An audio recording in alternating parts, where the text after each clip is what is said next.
Make our nation great again.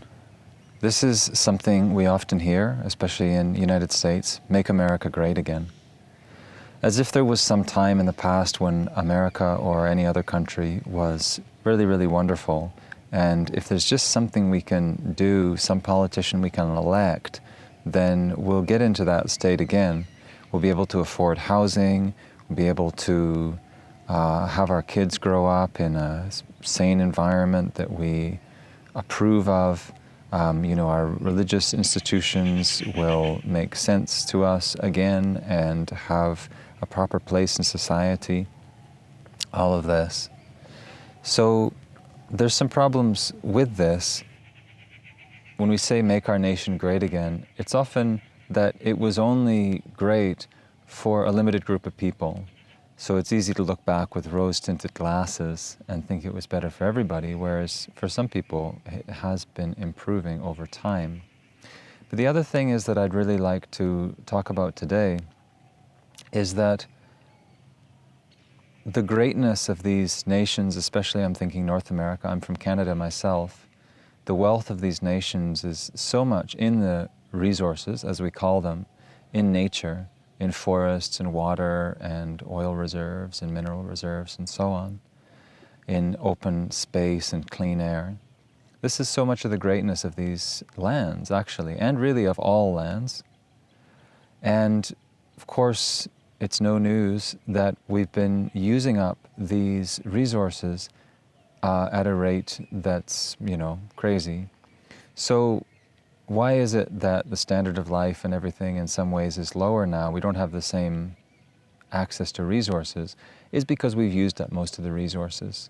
So this is a hard truth, is that we can't really make the nation great again as it was because we've used up most of the resources that we were burning at that time. So there's a lot of fear about this. I think there's a lot of, we'll close the borders, batten down the hatches, close up the fort, don't let anybody new in, we don't have enough. So, we gamed the system for a long time with technology. If we had been working with a smaller ecosystem and without technology, we would have hit our limits a lot sooner. But really, now globally, we are hitting our limits. But what I'd like to suggest is that actually on a personal level, on a national level, on a global level, this could be a really exciting time. Of course, it's very tragic that all these ecosystems have been disturbed and have broken down, and the species are going extinct, and cultures are under threat. This is all tragic, and yet it is a call to service.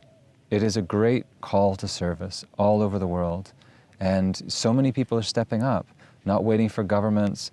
So many people are saying, oh, this is my chance to step outside of my comfort zone and to do good for others. So this mentality of seeing nature as just resources and other people as just resources, it's destructive and it's selfish. And while, it may bring a bubble of temporary opulence, it's not really satisfying for the heart. It's not really going to make anybody happy. The nature of the heart, as I understand it, the nature of the spirit is service. It's to serve, to serve humanity, to serve God, to serve what is our highest ideal, our highest understanding, the best good. And that means coming outside ourselves. So such a crisis like this, it's such an opportunity. I mean, I find on a personal level, not that I'm doing so much, but I feel this call to step up and do what I can.